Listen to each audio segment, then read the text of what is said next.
मैं हूं आपका होस्ट राजा फैज सुल्तान। मैं इस वक्त तेज़गाम जो गाड़ी है पिंडी से चली है और कराची जा रही है, तो मैं जेलम से बैठा तो रास्ते में मुल्तान से सैयद हुसैन शराजी साहब बैठे और ये फ़ोन पे बात कर रहे थे। मैं खामोश बैठा रहा। उसके बाद जब इनसे बात हुई तो आप यकीन करें कि इतना मुझे अच्छा लगा इनकी बातें सुन के। और ये साथ साथ ये भी बताता चलूँ कि है तो मुल्तान के, मगर ये कनाडा में सेटल हैं 19-20 साल से। तो इन्हीं से पूछूंगा कि शाह साहब ये बताएं कि कनाडा में क्या हालात हैं और पाकिस्तान के हवाले से, वहाँ के हवाले से आप क्या फ़र्क महसूस करते हैं? जी अस्सलाम वालेकुम वरहमतुल्लाह। वाक़यान लुत्फ़ है आपसे मुलाकात करके। जो दीगर हमारे साथी हैं यहाँ तेज़गाम के इस कुप्पे में, स्लीपर में, बहुत वाक़यान लुत्फ़ आया। नूरानी लोग हैं। और जहाँ तक कनाडा का ताल्लुक़ है कि पाकिस्तानी कम्यूनिटी अब बहुत ज़्यादा है वहाँ पे। तकरीबन जो पाकिस्तानी कम्यूनिटी की स्ट्रेंथ है पूरे कनाडा में, वो तकरीबन 3 लाख से ज़्यादा पाकिस्तानी कनाडा में इस वक्त आबाद हैं। मेरा ताल्लुक़ चूँकि टोरंटो से है, तो वहाँ पे भी बहुत बड़ी तादाद पाकिस्तानियों की, और वो भी सिर्फ मतलब कोई मिनिमम वेजेस पे नहीं, बहुत अच्छे अच्छे बिजनेसमैन और जो हुकूमती इदारे हैं उनमें हमारी पाकिस्तानी कम्युनिटी, और पॉलिटिकली भी बड़ी मुतहर्रिक है और बड़ी वाइब्रेंट सोसाइटी है सर हमारी ये बताएं पाकिस्तान कि की। क्या हमारी कम्युनिटी पाकिस्तानी जो है ओवरसीज़ है, क्या कनाडा में उस सियासत में हिस्सा लेती है, या कोई एमपी या कोई मेयर या कोई कौंसलर कोई ऐसा बना है? जी हाँ, वो कनाडा के जो डायनामिक्स हैं वो चूँकि 47% जो कनेडियन आबादी है वो इमिग्रेंट्स हैं, 47%, और अब वो परसेंटेज बढ़ रही है। तो उस हिसाब से ज़ाहिर है कि कनाडा की जो पॉलिटिकल क्लास है उसमें भी 47% नहीं, तो बहरहाल एक बहुत बड़ा चंक जो है वो इमिग्रेंट्स का है। तो उसमें पाकिस्तानी भी हैं। हमारे ब्रैम्पटन से सिख बिरादरी के बहुत सारे लोग वो पॉलिटिकली बड़े एक्टिव हैं। तो जो टोरंटो का इनर सिटी है उसमें पाकिस्तानी कम अज़ कम हमारे 8 से 10 एमपीज़ हैं सिर्फ ओंटारियो में। पूरे कनाडा के स्टैटिस्टिक्स तो मुझे नहीं पता, लेकिन ओंटारियो में 8 से 10 एमपीज़ जो हैं वो हमारे पाकिस्तानी निजात कनेडियन हैं।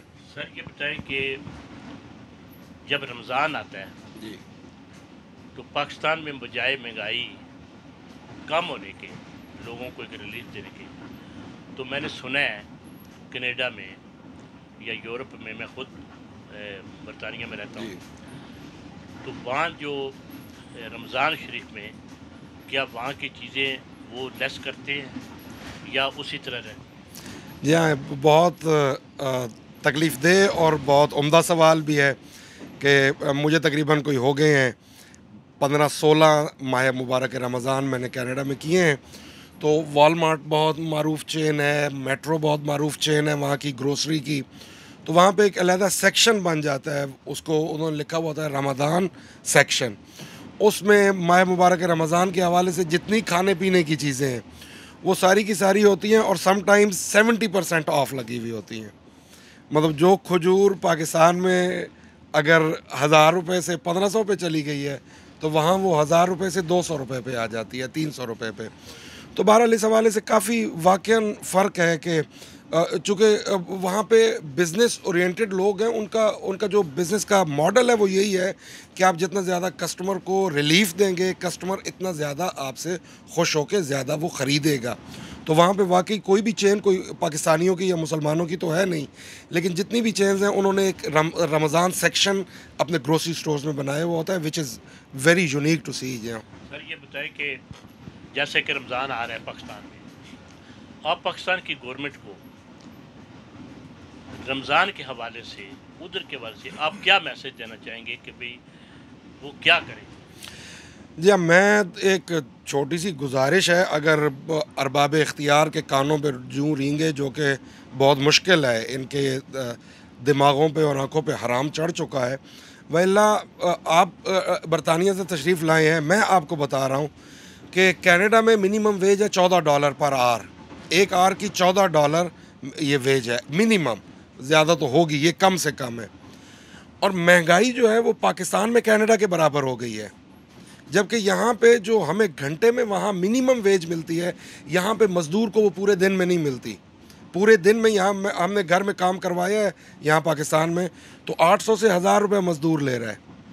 1000 रुपये में इन कोई बदबख्तों को, इन हुकूमत वालों को, इनको कहे कि 800 रुपये में तो मुझे दिन गुजार के दिखाओ अकेले, वो पूरा घर चला रहा है। तो खुदा का खौफ करें।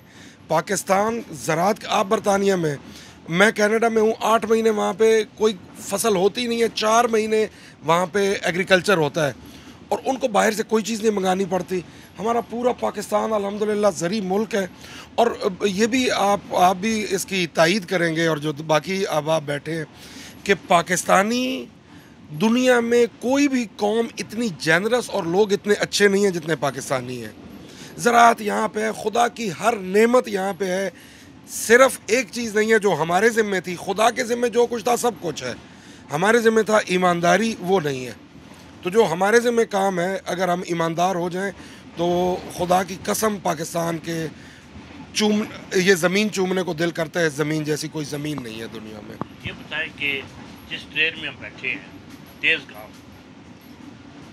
ये अपने वक़्त पे एक बहुत बड़ा नाम था इस तेज़ गाँव का। बड़े बड़े अच्छे लोग जाते थे, सफ़र करते थे और एक अच्छी ट्रेन गिनी जाती थी। और आज मैं देख रहा हूँ कि ये गाड़ी जो है मेरा 2.5-3 घंटे लेट जा रही है। आप रेलवे इंतज़ामिया को, रेलवे मिनिस्टर को क्या मैसेज देंगे? जी हाँ, रेलवे में, चूँकि ये दूसरा सफ़र है मेरा पाकिस्तान रेलवेज़ पर इस ट्रिप में, तो वाकई बहुत बेहतरी आई है। ये 2.5 घंटे लेट है। आज से 5-6 साल पहले मैं आया था पाकिस्तान, तो यही गाड़ियाँ 8-8 घंटे लेट थी। एक और दूसरा जो इन्होंने ऑनलाइन सिस्टम किया वो बहुत अच्छा किया है। आपको अब वो कुल्ली के पीछे दौड़ने की, तो उसकी मिन्नत करने की और दफ्तर जाने की ज़रूरत नहीं है। ऐप्स इन्होंने बनाई हुई हैं, वहाँ से आप ख़ुद अपनी जो है सीट वो बुक कर लेते हैं। ये बहुत अच्छा निज़ाम है। गाड़ियाँ भी पहले से, मैं 5-6 साल पहले की बात कर रहा हूँ, उसकी निस्बत बहुत बेहतर और टाइम पे आ रही हैं। यकीन मानिए, ये लास्ट टाइम जब मैं पाकिस्तान आया था तो ट्रेन ने 6 बजे सुबह पहुंचना था, तो वो रात को 8 बजे पहुंची थी। तो उस हवाले से गनीमत भी है, लेकिन there is always room for improvement. तो इम्प्रूवमेंट के लिए तो बहुत जगह है। अब ये टॉप क्लास है इस ट्रेन की, तो यहाँ पे भी सहूलतों का फुकदान है उस हवाले से। मेरे साथ है साहब सखर से बैठे हैं, तो इन्हीं का नाम पूछूंगा। सर, आपका नाम? मोहम्मद अजीज़ ख़ान। मोहम्मद अजीज़ ख़ान। अजीज़ खान साहब, ये बताएं कि आप कहाँ रहते हैं? मैं बेसिकली हूँ सक्कर का, रहाइश मेरी कराची में। रिहाइश कराची है। तो आपका सर क्या बिज़नेस है? मेरा अपना बिज़नेस मैन्युफैक्चरिंग का है। अच्छा, तो कैसा चल रहा है? अल्हम्दुलिल्लाह, अल्लाह की मेहरबानी। इस वक्त तो क्राइसिस में है पाकिस्तान। अच्छा, अब कराची के कैसे हालात हैं कि जैसे आज से 5 साल पहले या 6 साल पहले जो हालात थे, एक मारा मारी थी, कोई आदमी स्कोर नहीं था, किसी को कोई पता नहीं था कि मैं सुबह जाता हूँ शाम को वापस भी आ सकूँगा। तो आपको कैसे लगा और ये चेंजिंग कैसे आई और किसने की है? पहले तो ये कैफियत थी कि हमारे बच्चे घर से बाहर जाते थे तो हमको दुआ में यही रहते थे, अल्लाह मियाँ खैर से इनको वापस लेकर आए। बहुत 5-10 मिनट लेट भी हो जाते थे तो बहुत परेशानी होती थी। ना हम अपनी दुकानों पे महफूज थे और ना ही हम अपने बाज़ारों में महफूज थे, ना ही हम अपने घर में जाने में महफूज थे। ट्रैफिक ब्लॉक होती थी तो गाड़ियाँ लूट ली जाती थी कराची शहर में। अब अल्हम्दुलिल्लाह अल्लाह की मेहरबानी है, अब हमारी रेंजर्स है, हमारी पाक आर्मी है। हम सिंध गवर्नमेंट को तो कुछ नहीं कह सकते, खैर हम इस शहर में रहते हैं, हमारी सिंध गवर्नमेंट भी हमारी अपनी गवर्नमेंट है। वैसे ये सिरा हमारा पाक आर्मी को जाता है, पाक आर्मी को जाता है और रेंजर को जाता है। मैं समझता हूँ कि हम सो रहे होते हैं, हकीकत है, वो जाग रहे होते हैं, हकीकत है, और वो पहरा दे के मुल्क की हिफाजत करते और अवाम की हिफाजत कर रहे हैं। हिफाजत करते हैं, बिल्कुल हिफाजत करते हैं वो। एक दफ़ा मैं सफ़र पे जा रहा था तो रास्ते में गाड़ी की चेकिंग हुई, बस की। रेंजर्स का जवान अंदर आया मेरी आंख लग गई थी, रात का टाइम था, सो रहा था। उसने मुझे उठाया, कह सर आप सो रहे हैं, चेकिंग हो रही है। मैंने कहा हमको फ़िक्र काहे की है, जब आप लोग जाग रहे हैं हमको सोने की क्या ज़रूरत है, हमको उठने की क्या ज़रूरत है। अल्लाह आपको सलामत रखे। वाह, बड़ी बात है। हम तो, हमारा काम तो ये है, हम सफ़र में जा रहे हैं, हम तो सो रहे हैं।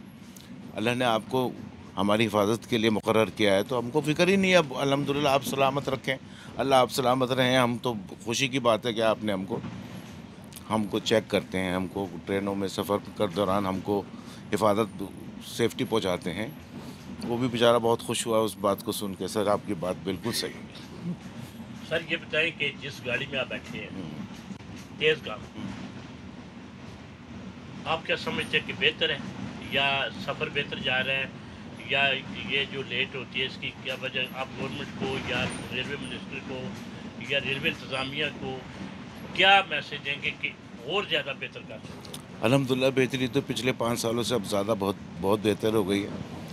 मैं तो सिर्फ यही कहूँगा कि सिर्फ़ और सिर्फ ये जो माफिया जो है ना, इसको ख़त्म किया जाए, उस बसों के माफिया को, ताकि हमारा ट्रेन का सफ़र और महफूज हो और बेहतर तरीके से चल सके।